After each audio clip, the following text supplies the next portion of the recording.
Hello there my dear friends, and welcome back to another Star Wars video. So, a big question I get asked is why don't I make more lore videos? The bread and butter of my channel has always been Star Wars news updates, trailer breakdowns, episode breakdowns, and by the way, we're getting back to those with more Shadow Lord very soon. But why don't I make more lore videos? Well, honestly guys, in 2026, there just isn't much lore to talk about. There's also been less interest, and I want to be making Star Wars videos you guys actually want to watch. But not just that, there is so much oversaturation of Star Wars lore content that if I'm going to be adding to it, I want to be doing something unique, something with my fingerprint that is bringing something new to the table, which is why when I have done lore content in the past, it's generally been topics relevant to whatever show or movie is out, or is a unique subject I came up with that no one else is talking about. But I still do make them from time to time. I do comic breakdowns. We recently did the Jar Jar Binks comic and the Legacy of Vader series, and I also talk about my very specific interests. And today, I have a topic which I've not seen anyone else mention, which might be the most obscure topic I've ever spoken about. What if I told you that after more than 25 years, Lucasfilm just recanonized one of the weirdest details from the expanded universe, the backstory of one of the most mysterious Jedi from the prequel trilogy, Even Piell, a stern-faced Lannic who was physically distinctive. In universe, he was often mistaken for a Yoda species, but like I said, he's a Lannic. Now, while he doesn't do much in live action in episodes 1 and 2, he had an extended role in the comics, a couple of novels, and later in the 3D Clone Wars show. But have you ever wondered why he's missing his left eye? The scar across his face is notable but never explained. In the 1998 run of Star Wars Republic comics, and to be more specific, in the Emissaries to Malastare arc, we get an answer, but it's one which until 2024 was not canon. Now allow me to just set the scene. Most Jedi never return to their home planet after being knighted, but these comics recount how Piell became one of the few who did. He returned to his homeworld of Lannic. He served with the Lannic Royal Guard, protecting 2 generations of Lannic princes, and despite being a respected and loyal Jedi, he never forgot his roots. At the time, the Lannic government were embroiled in a costly war against a group of terrorists who were known as Red Yarrow. They were opposed to the traditional ways of the Lannic and wanted to rule the planet in their own extremist way. They were the definition of aggressive negotiations, and peace talks, though initiated, were pointless. And so, in a desperate attempt to gain a foothold in the war, 7 members of the extremist group stormed a meeting between the diplomats and the Lannic prince. Even Piell, who was present, tried to fight them off, slaying 6 of the revolutionaries and saving the lives of the Lannic royalty. However, during the fight, Piell suffered many grievous wounds, and this is where he lost his left eye, scarring his entire face in the process. Soon after, he was offered back to therapy for a prosthetic replacement, but Even declined. For him, the scar represented honor, bravery, and reminded him of his prevailing fight against domestic terrorists. In his own words, it was a badge of pride. But this was the explanation of the old continuity. It stood up until Lucasfilm relegated the expanded universe to Legends, and since 2014, it was not considered official canon. But in 2024, in the novel The Living Force, it was brought back.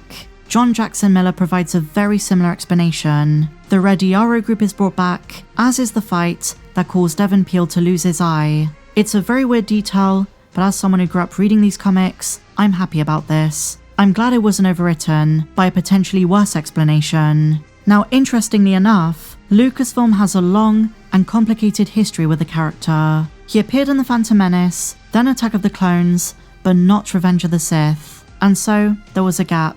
And after a couple of years, George Lucas initially decided to delegate the task of explaining Piell's absence to author Michael Reeves, who went on to feature Even in the opening chapters of the 2008 book Coruscant Nights, Jedi Twilight. However, this would be retconned in 2011, when George Lucas and Dave Filoni decided to give Piell a different death. In Coruscant Nights, Even Piell dies during Order 66, but in the Clone Wars show, he dies at the hands of an Anuba, years earlier, after being rescued by Anakin, Obi-Wan, and Ahsoka.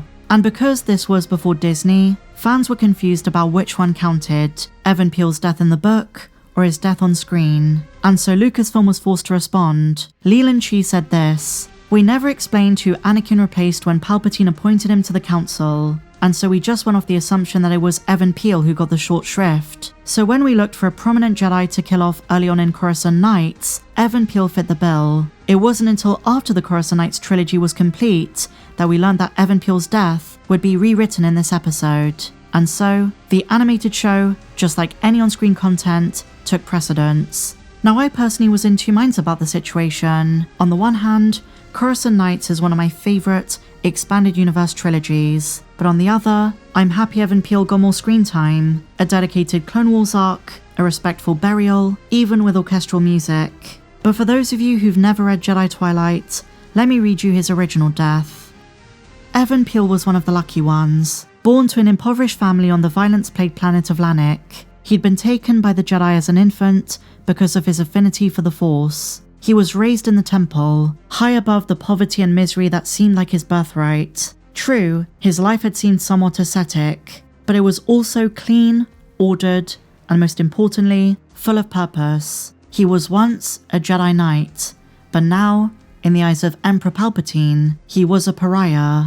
Those who knew him respected the diminutive humanoid for his fierce courage. Had he not survived the Red Yarrow terrorist at the cost of an eye? Had he not survived the Battle of Geonosis and fought many a battle for the Republic? It was truly said that Even Piell had never backed away from a fight in his life. Give him a lightsaber and a cause to ignite it, and there was no braver warrior with 2 legs, or 4, or 6. But now was different. Now, for the very first time in his life, he knew fear. After scurrying through crowds, 5 clone troopers fired repeatedly, but Even was able to bat away the bolts of red lambent energy. Despite his momentary victory though, he knew the battle was far from done. Normally, even 5-to-1 odds would pose little challenge for a Jedi Master like this, immersed in the Force. But Even had been on the run for weeks. He'd had little rest, and barely any food. Despite the energizing effects of the Force, he was still far from his peak fighting form. He had no compunctions about running away. Yoda would stress practicality over bravery, but to flee into the darkness of the ancient chamber in his condition would be pointless. The troopers would eventually cut him down, and so Even, meditating in the Force, realized there was only one way out, through them. Even Piell took a fighting stance, raised his lightsaber, and gave himself fully to the Force. I hope you enjoyed this video, my dear friends. Just a bit of a spotlight for a character I think deserves more love. Are you a fan of Even Piell? Let me know down below. And if you enjoyed this one, guys, please be sure to give me a big fat thumbs up. Subscribe if you're new. Check me out on socials. The link to my Patreon is down below. But I'll see you next time. May the Force be with you, always.